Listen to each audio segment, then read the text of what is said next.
Lake life is an appealing lifestyle, and Charlotte has an abundance of options that you could choose from. Now, before you go ahead and crank up the yacht rock and sail into the sunset, you need to decide which lake is best for you. In this video, we're going to uncover everything that you need to know to make a decision as to which lake you want to make your lifestyle, whether it be Lake Norman or Lake Wylie, two of the largest lakes that surround Charlotte, North Carolina.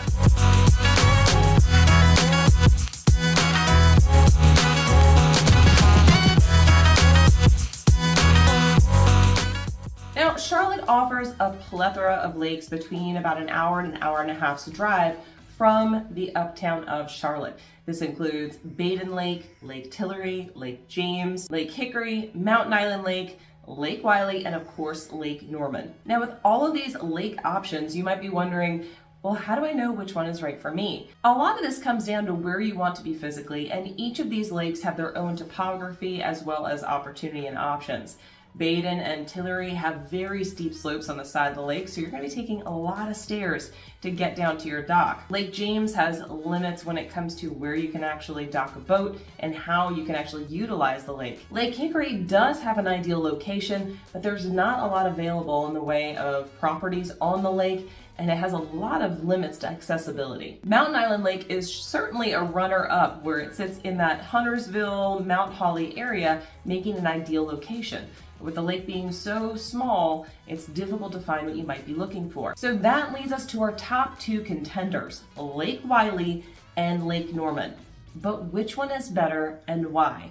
Well, let's go through all the information so you can make the best decision for you as to which one you want to live on. The origins of Lake Norman go all the way back into the 1950s as the plan for the dam, which is on Lake Norman and creates Lake Norman, was developed. In fact, one of the engineers on this project for Lake Norman actually worked on the Hoover Dam project, which I think we could all agree, even in today's times, was a modern and is a modern marvel. Now, because of the dam, we have Lake Norman, so it is a man-made lake, but it does boast the ability to say that it's the largest man-made lake on the East Coast. Now, Lake Wylie is also a man-made lake, due to a dam that was built in 1904 on the south side of the Catawba River to back up the river into a lake. In 1924, this was expanded to generate hydroelectric power for the region. Like most dams in the United States, the purpose is not just to create a beautiful lake. It's truly connected to the power companies in the region.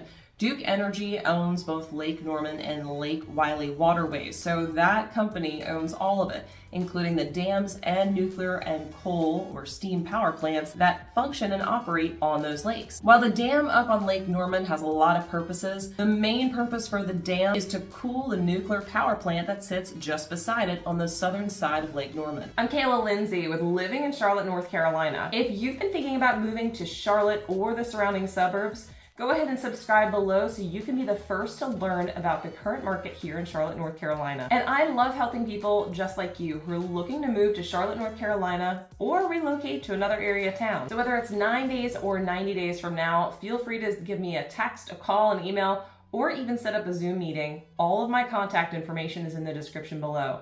I'd be happy to make your move everything you want it to be. Now, there's plenty of pros and cons with having power plants and utilities near and on a lake, but some of the biggest benefits to us is being able to live and enjoy the lake itself. Let's talk about size, shoreline, and depth. Both Lake Norman and Lake Wylie vary greatly when it comes to all three of these measurements. The maximum depth of Lake Norman is 110 feet. Now, Lake Wylie is not very far behind it with a maximum depth of 94. But here's what I want you to consider. What are the average depths of both lakes? Lake Wylie actually tends to be a shallower lake than Lake Norman. Lake Norman, when created, and you can see even with the topography in the area, it goes far deeper, far longer, so for larger stretches. Whereas Lake Wylie, when you're looking at it, it's a bit shallower in most areas when you're going through the lake. Lake Norman's overall size is far larger than that of Lake Wylie's, covering approximately 32,500 acres or 50.8 square miles, which is quite substantial. Lake Norman offers over 520 miles of shoreline. Miles, not feet. That is massive. This expansive size offers residents a lot of opportunity to play in, on, and around the lake with a variety of amenities, parks, recreational areas, boat launches, and even the lake itself to hang out in. This may be one of the better options. But of course, being one of the more popular lakes, it can also lead to a little bit more in the way of boat traffic. So if you're planning on getting out there during one of those big holidays, you may want to think again. In comparison, Lake Wylie spans 13,400 acres, or 21 square miles, which is substantially less than Lake Norman. The interesting part is that although it has a lesser coverage area, it actually has, at least close enough when we're comparing, Shoreline at 325 miles of shoreline. The biggest reason for this is because Lake Wylie, while having a lesser acreage coverage or square mile coverage, is actually a much longer lake, which gives you more opportunity for coves and landmass to actually be touching the lake, giving you lake frontage, even if it's smaller. While it is the less popular of the two lakes, it also still offers a variety of amenities and activities. You've got restaurants and things as well on this lake. Now, because of the compact size, you have less people frequenting the lake, which gives it a more tight-knit community feel, which may be exactly what you're looking for. So let's talk about life on the lake. What does it look like to actually own a home on a lakefront property in either Lake Norman or Lake Wylie? Well, they are quite different, and while there are a variety of homes on both lakes, you are in most cases going to find that the prices for lakefront property are far more expensive on Lake Norman than they are on Lake Wylie. Lake Norman has always been higher in price than Lake Wylie, but over the last few years, Lake Wylie home prices on lakefront have actually risen. Now, of course, on both lakes, the actual price for the property is going to depend on a lot. How much shoreline do you have? What are the views of the lake? What's the accessibility like? As some properties cannot be docked. That's right, something to look for. But of course, it also depends upon the size and the quality of the actual home. Part of the reason for Lake Norman homes on lakefront being more expensive has to do with more development as well as its actual location and the ease of access to what you're needing, especially commuting into uptown Charlotte. Lake Wylie, on the other hand, has less accessibility and is not nearly as developed. Now, this may work out in your favor if you're looking for a more affordable lakefront property and are a little bit less concerned about the development or commute times. Lake Norman has seen homes sold for as much as $22 million. But your median price is going to be somewhere between $2 and $3 million, depending upon the size of the home and the amount of property that you're getting. Lake Wylie certainly comes beneath that, and you'd be more apt to find a home under or at the $1 million mark than you would on Lake Norman. So let's talk a little bit about the characteristics of both lakes. As I mentioned earlier, Lake Norman is a far deeper lake than Lake Wylie. Lake Wylie also is basically a part of the Catawba River. Well, technically Lake Norman is too, but Lake Wylie takes the shape more so of a river, and you'll notice that as there's no cutoff between where it goes from Lake Norman to Mountain Island into the Catawba River, that becomes Lake Wylie. They kind of flow together. Now, with Lake Wylie being a major part of the Catawba River, it also has a little bit of a current to it, unlike Lake Norman. Now, here is where the depth of each of these lakes make a major difference. When you have a shallower lake, especially in the Carolinas, we have a lot of clay and silt. When it rains heavily or there's more water movement, you're going to notice this far faster and probably far more in Lake Wylie than you ever would in Lake Norman. The reason being is because that shallow depth is going to allow for that silt and that clay to be kicked up from the bottom. Now, because of that, you're going to notice that the water usually is a brownish color almost all the time. It's very rare that you're going to see that Lake Wylie is completely clear. It's usually got a little bit of a brown hue to it. By comparison, Lake Norman on most days and most often is going to remain a beautiful deep blue. Now, this is because of the depth of the water. You're not having as much water movement on the bottom to kick all of that up, but where you will see a little bit of this brown coloring is usually after heavy rains in some of the coves off of Lake Norman. Now, if you're not familiar with what a cove is, it's where you've got two pieces of land that come out, usually houses all the way around, and right on the back there, we call that, or that whole strip of water that goes in between those two land masses, a cove.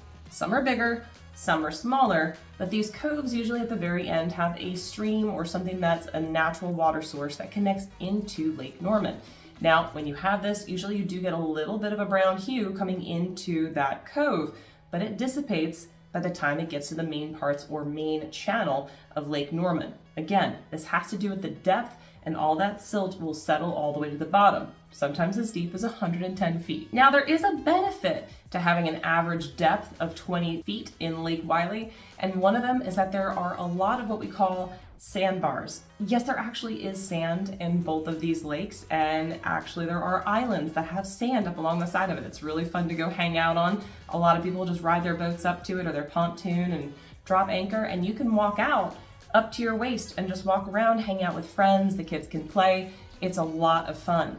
Lake Wylie has far more opportunities for this, and sometimes it's considered more of a family kind of lake because you can actually go ahead and anchor and people can get out and play in just hip deep water and have a whole lot of fun. So there's a lot more sandbars in Lake Wylie, making this far more feasible. So which one is better for you?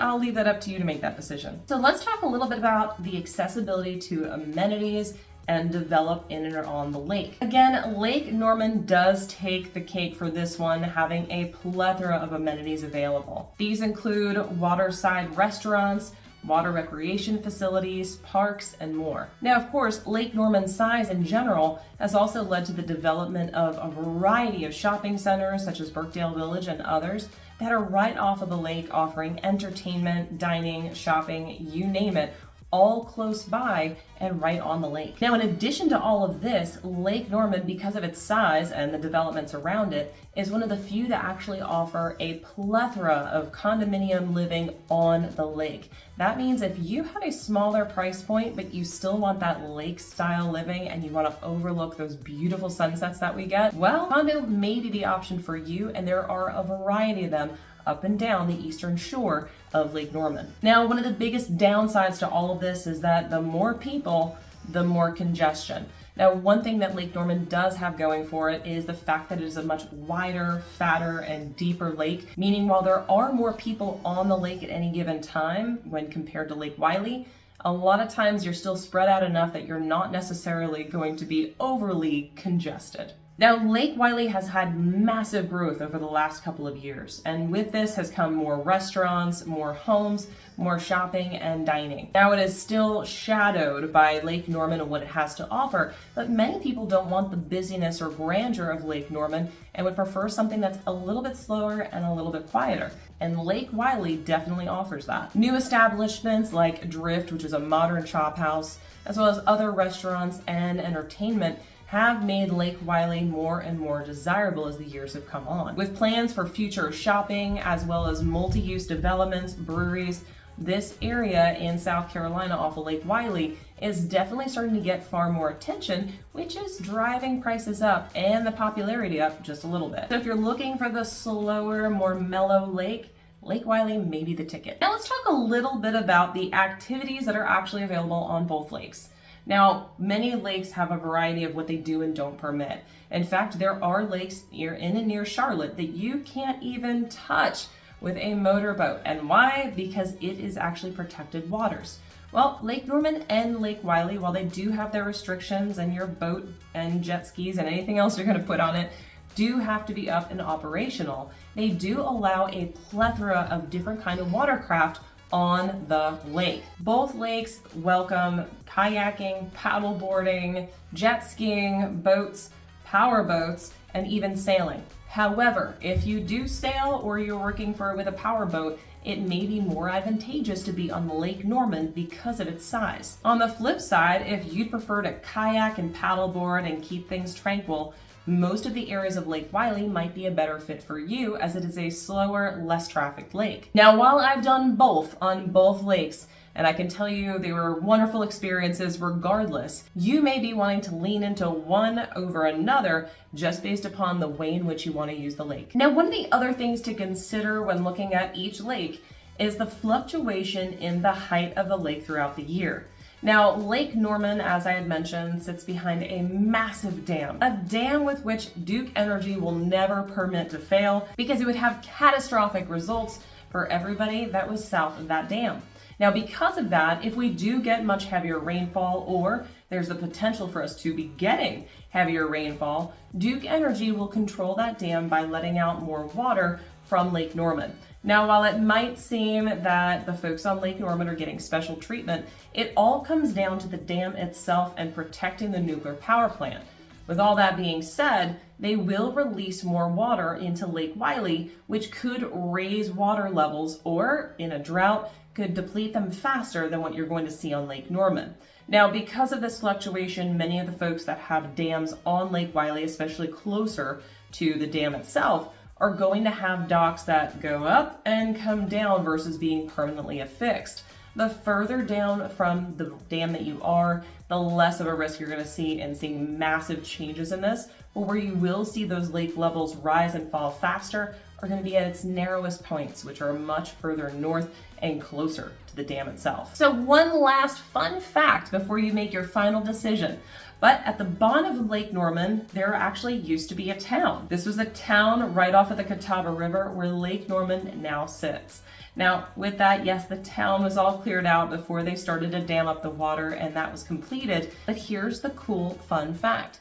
At the bottom of Lake Norman, there is still a town. There's also still a graveyard. Now, they say they moved the bodies, but we've all seen Poltergeist. I'm just kidding. I'm sure they did. Anyway, I will leave it up to you to make your final decision on which lake is best for you. Now, my personal choice, I'm not going to tell you because I don't want it to sway your decision. But there is one that reigns superior, and it all depends upon what you're looking for. Now, I hope this video was helpful in helping you choose which lake is right for you, and maybe it led you to realize that both of them have so many advantages that you might as well look at both. Either way, I'm here to help you find exactly what you're looking for, whether it be lakefront or just a little bit of lake life. There's plenty of options for everybody. If you have other questions, drop them in the comments below. I do read all of my comments and answer them. And as I mentioned earlier, I really do get calls, texts, emails, and Zoom meetings from people just like you who are looking to move to the Charlotte, North Carolina and South Carolina area. So if that's you, all my contact information is in the description below. Give me a call, a text, an email, whether you're 9 days or 90 days from now from looking for a home from across the world, across the country, or just across town. We're here to make your move everything you want it to be. So until next time, I look forward to seeing you around town.